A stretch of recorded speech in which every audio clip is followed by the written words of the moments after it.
آپ صلی اللہ علیہ وسلم نے ایک حدیث میں فرمایا، سنن ابو داؤد کی روایت ہے، 3 طرح کے لوگوں کے بارے میں کہ 3 اعمال کرنے والوں کو کیا کیا ملے گا. اور آپ صلی اللہ علیہ وسلم نے اس حدیث کا جو شروع ہے، اس کے جو شروع کے الفاظ ہیں حدیث کے، وہ کیا ہے؟ انا زعیم، میں ذمہ دار ہوں. سبحان اللہ.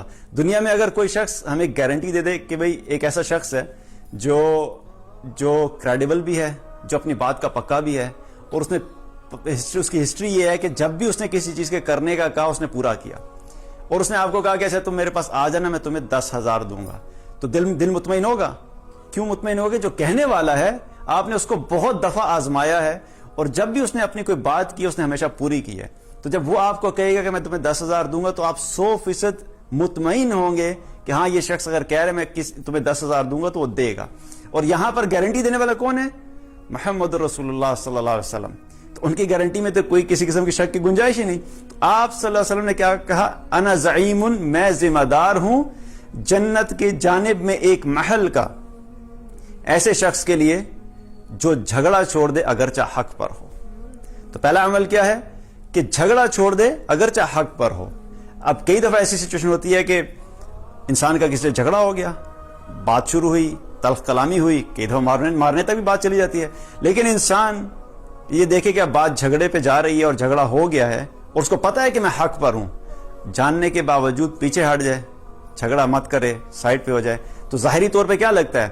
انسان کی انا، انسان کی ایگو ڈسٹرب ہوتی ہے، کیونکہ بہت سے لوگ دیکھ رہے ہوتے ہیں 2 شخص جھگڑ رہے ہیں، دو شخص بحث کر رہے ہیں، تو وہاں پہ دونوں کی انا ہوتی ہے کہ جو ہارے گا، ظاہری بات ہے لوگوں کی نظر میں کیا ہوگا، یار یہ بڑا کمزور انسان ہے.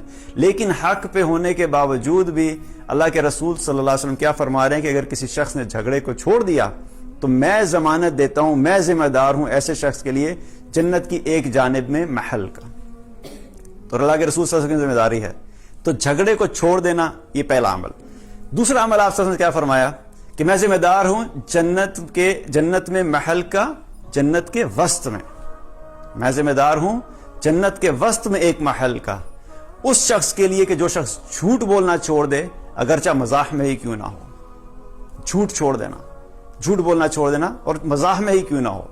عام روٹین میں جب کوئی جھوٹ بولا جاتا ہے تو اس جھوٹ کو بولنے والے کو پتا ہوتا ہے کہ میں نے جھوٹ بولا ہے. مثال کے طور پہ آپ نے کسی کی پینسل لے لی اور آپ کو پتا ہے کہ آپ کے پاس پینسل ہے، اور آپ سے کسی نے پوچھا کہ میری پینسل آپ کے پاس ہے، تو آپ کہ نہیں میرے پاس تو نہیں ہے. اب آپ کو پتا ہے کہ آپ کے پاس پینسل ہے اور آپ نے بولا، تو آپ کو خود بھی دل میں پتا ہے کہ میں نے جھوٹ بولا. یہ جھوٹ تو سمجھ آتی ہے، اس سے تو توبہ بھی بندے کو سمجھ آتی ہے کہ چلو توبہ کر لی جائے گی. لیکن ایک جھوٹ ہوتا ہے جو مزاح میں جھوٹ، اس جھوٹ کو جھوٹ سمجھا ہی نہیں جاتا، اس کو ہم جھوٹ سمجھتے ہی نہیں ہیں، کیونکہ ہم اپنی طرف سے مزاح کر رہے ہوتے ہیں لیکن جھوٹا مزاح کر رہے ہوتے ہیں. اور اس کی بہت بڑی اگزامپل آج کے دور میں کیا ہے؟ اپریل فول.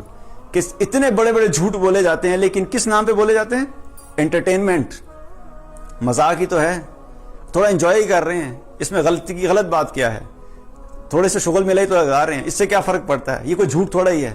تو کیا بتا رہے ہیں آپ صلی اللہ علیہ وسلم کہ جنت کے وسط میں اس شخص کو محل کی ذمہ داری آپ صلی اللہ علیہ وسلم دے رہے ہیں جو جھوٹ بولنا چھوڑ دے حتیٰ کہ مزاح میں ہی کیوں نہ ہو.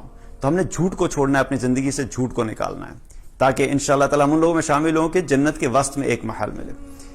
تیسرا عمل جو آپ صلی اللہ علیہ وسلم نے فرمایا، جس پہ آپ صلی اللہ علیہ وسلم نے ذمہ داری لی کہ میں ایسے شخص کے لیے جنت کے اعلیٰ درجات میں گھر کی ذمہ داری لیتا ہوں جو اپنے اخلاق کو اچھا بنا لے. سب سے اعلیٰ درجات میں محل، اپنے اعلیٰ درجات میں گھر کی ذمہ داری لیتا ہوں جو اپنے اخلاق کو اچھا کر لے. اب آپ یہ سوچئے کہ دنیا کے اندر بھی کیا ہوتا ہے کہ جس چیز کی سپلائی زیادہ ہوتی ہے اس کی کیا ویلیو اور قیمت کم ہو جاتی ہے. مثال کے طور پہ جس کنٹری کے اندر آئل ہے نکلتا ہے اور وہ آئل رچ کنٹری ہے، تو وہاں پر پیٹرول کی قیمت کیا ہوتی ہے؟ بہت تھوڑی ہوتی ہے، کیونکہ وہاں پر وافر مقدار میں تیل موجود ہے تو اس کی قیمت کم ہوگی. لیکن جن کنٹریز میں آئل نہیں ہے، پیٹرول نہیں ہے، تو وہاں پر جا کے آپ دیکھیں تو پیٹرول کی قیمت کئی گنا زیادہ ہوتی ہے، کیونکہ وہاں سپلائی کم ہے اور ڈیمانڈ زیادہ ہے. اسی طریقے سے اخلاق کا جب معاملہ آتا ہے، اخلاق کا معاملہ، تو اخلاق ہمارے معاشرے میں بہت کم ہے. نماز پڑھنے والے بھی مل جائیں گے آپ کو، تہجد پڑھنے والے بھی مل جائیں گے آپ کو، ذکر کرنے والے بھی مل جائیں گے آپ کو، لیکن اخلاق سے رہنے والے، آپس میں ایک دوسرے کے ساتھ ہمدردی کرنے والے، آپس میں ایک دوسرے کے جو ایک دوسرے کے اندر کمزوریاں ہیں، ایک دوسرے کے اندر جھگڑے ان کو ایوائڈ کرنے والے، اچھے اخلاق والے لوگ کم ہیں. اسی لیے اچھے اخلاق کی قیمت سب سے زیادہ لگی ہے. تو تو جو چیز کم ہوتی ہے اس کی قیمت بڑھ جاتی ہے. آپ صلی اللہ علیہ وسلم نے کیا فرمایا کہ جنت کے اعلیٰ درجات میں گھر کی ذمہ داری میں لیتا ہوں ایسے شخص کے لیے جو اپنے اخلاق کو اچھا کرے.